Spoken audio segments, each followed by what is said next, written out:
Jasmine Helen. I admire how genuine you are. I admire how pure your intentions are.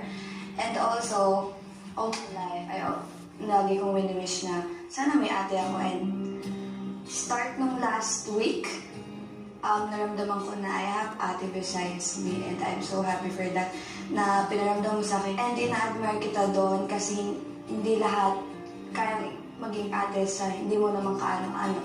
I admire how strong you are also kasi nakikita ko din yung sarili ko sa'yo.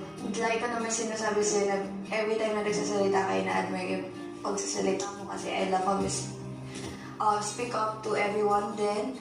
Like you are like grabe. Kahit kay Kuya lagi ka sinasabi na nakikita kita na pure yung intentions mo and how genuine you are talaga.